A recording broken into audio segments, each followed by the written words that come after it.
Salam dan bahagia Bapak Ibu Guru Penggerak.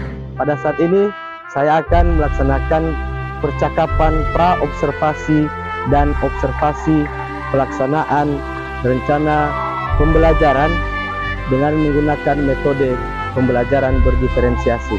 Nah, pada saat ini saya akan melaksanakan observasi di SMP Negeri 8 Gunung Sitoli, di mana satuan pendidikan ini tempat satuan pendidikan di mana saya mengajar.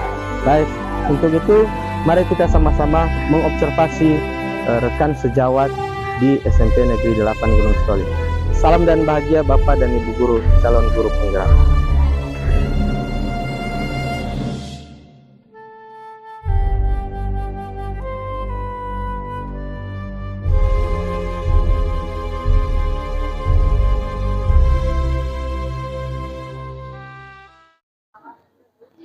Selamat pagi, Miss. Selamat pagi, Pak. Gimana kabarnya hari ini?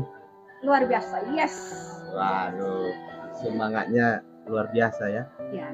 Saya ganggu waktunya sebentar. Ini kita mau ngobrol-ngobrol tentang pembelajaran berdiferensiasi, yang mana pembelajaran berdiferensiasi ini itulah yang akan kita lakukan dalam kelas di pembelajaran di kurikulum Merdeka ini. Jadi, Miss, udah tahu nggak gimana sih, apa sih pembelajaran berdiferensiasi itu?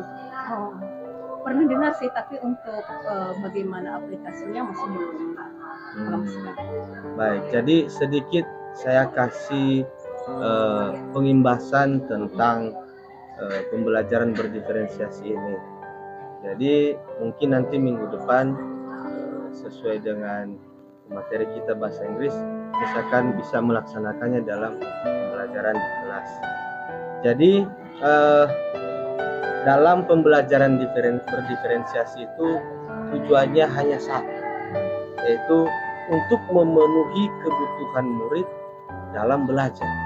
Jadi di mana di filosofi Ki Hajar Dewantara, di situ kita harus bisa menjadi hambanya murid. Kita harus memenuhi apa yang dibutuhkan oleh murid itu.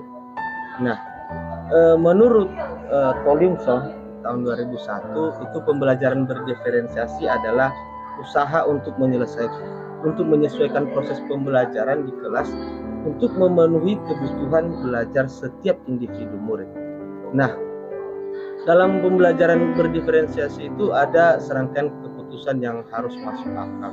Keputusan-keputusan tersebut dibuat harus terkait dengan misalnya tujuan pembelajaran.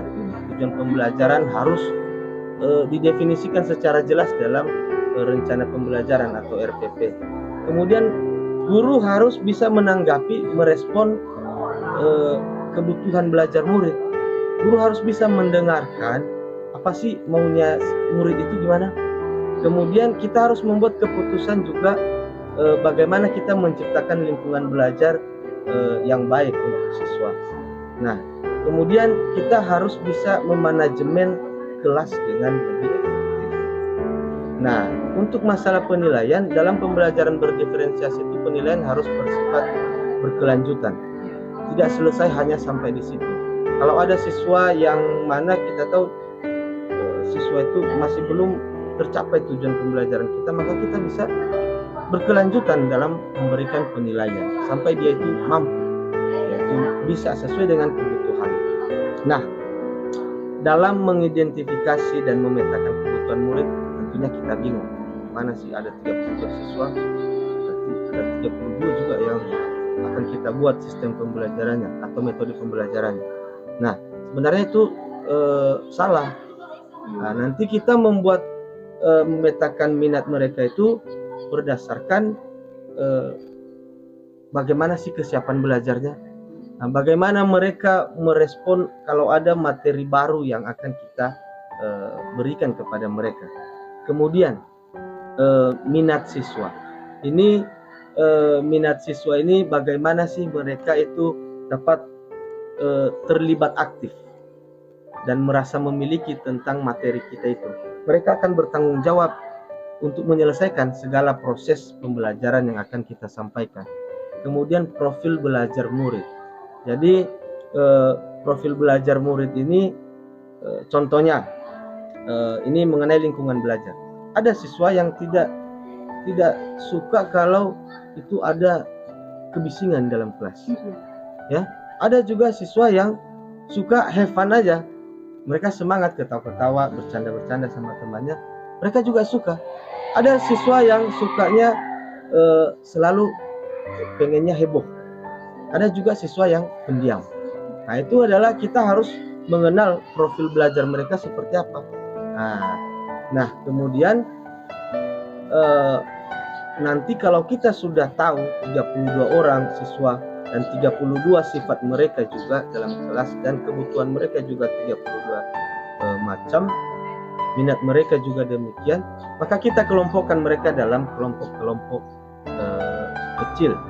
Misalkan anak itu sukanya untuk auditori, maka kita harus lebih menjelaskan secara suara, atau kita memperdengarkan contoh listening kepada anak itu. Ada juga siswa yang minatnya itu secara visual, maka guru harus mampu untuk membuat video pembelajaran atau slide pembelajaran melalui Canva atau PowerPoint agar mereka menarik melihat pembelajaran kita. Nah, kemudian mungkin ada juga siswa yang tidak terlalu suka bahasa Inggris, tetapi mereka suka seni. Nanti kita bisa mengaitkan, contoh materi kita minggu depan kan mengenai passive voice. Nah, di materi itu mungkin kita suruh mereka menuliskan kalimat passive voice ya. Jadi mungkin yang suka di bagian seni lukis, mungkin dia bisa melukis, ada dia buat komik, kemudian dia kasih caption atau kalimat tentang passive voice. Mungkin ada juga yang suka bercerita atau membuat dialog, atau ada juga yang suka membuat video. Nah, di situ kita harus bisa memetakan mana sih yang sukanya di bagian seni rupa, atau dia sukanya membuat video. Kita harus membedakan mereka. Yang penting kebutuhan mereka, minat mereka dalam belajar itu terpenuhi. Nah, hasilnya nanti, outputnya itu kita dapat berdiferensiasi. Ada 3, diferensiasi konten, diferensiasi proses, kemudian diferensiasi produk. Nah, kalau dia diferensiasi konten berarti kita dapat membedakan ini anak ini dia lebih sukanya di bidang mana sih sebenarnya.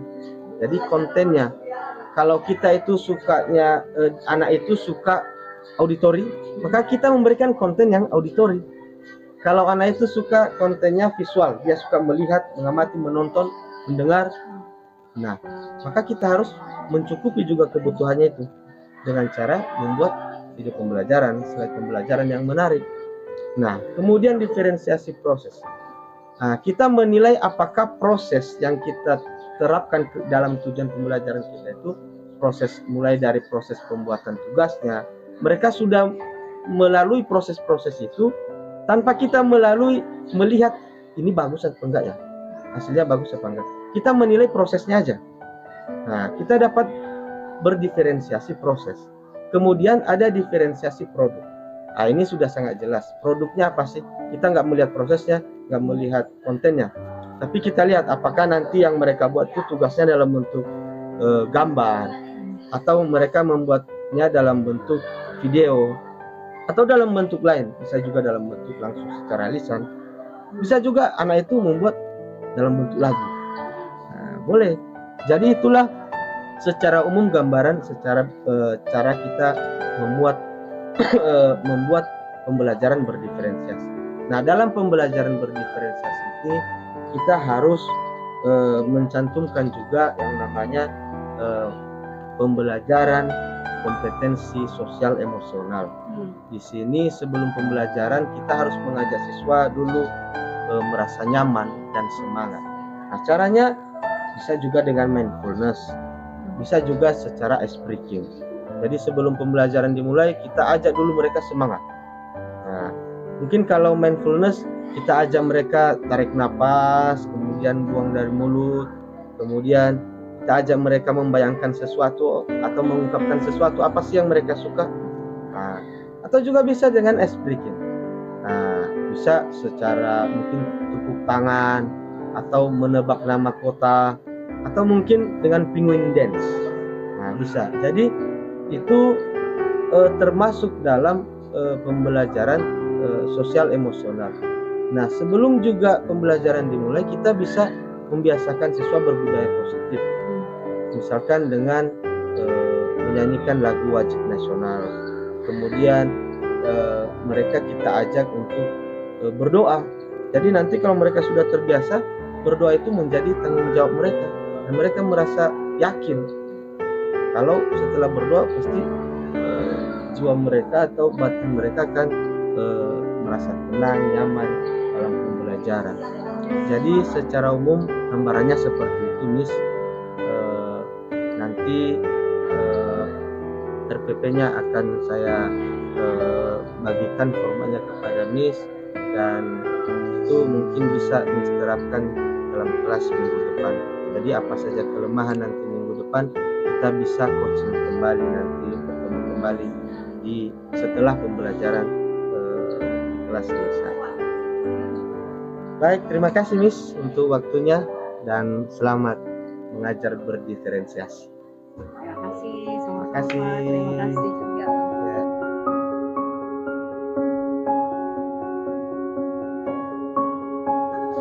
Baik, selamat siang Miss. Ya, selamat siang. Luar biasa kita sudah melaksanakan pembelajaran berdiferensiasi di kelas sesuai yang minggu lalu.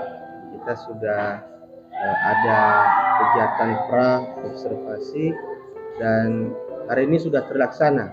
Artinya RPP yang sudah Miss buat kemarin sudah terlaksana dengan baik.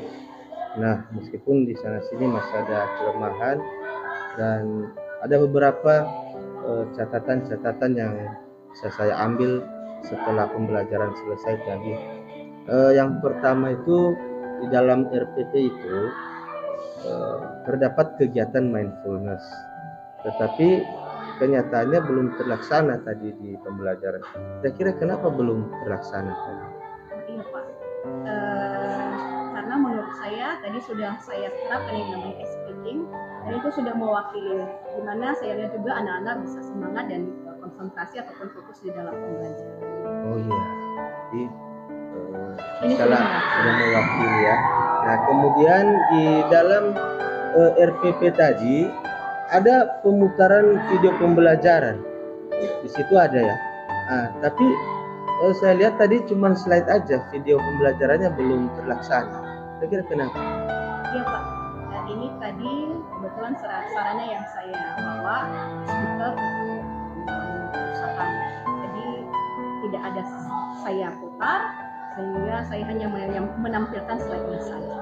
Oh, berarti hanya karena sarananya aja ya, bukan karena memang tidak dilaksanakan. Kemudian ini yang terakhir, di situ sebenarnya ada umpan balik atau refleksi, ya. Nah, di situ kayaknya belum terlaksana pembelajarannya. Iya, benar. Untuk bagian umpan balik memang belum saya laksanakan Pak. Kenapa? Karena tujuan pembelajaran saya masih belum tercapai. Jadi ini akan saya lanjutkan ke pertemuan berikutnya, sehingga umpan balik ataupun refleksi akan saya ambil pada pertemuan berikutnya. Jadi pada pertemuan berikutnya akan dilaksanakan umpan balik. Baik, terima kasih Miss. Ini pembelajaran berdiferensiasi sudah bisa kita laksanakan dengan baik, dan semoga pembelajaran di materi berikutnya juga tetap berdiferensiasi. Terima kasih Miss. Sama Pak.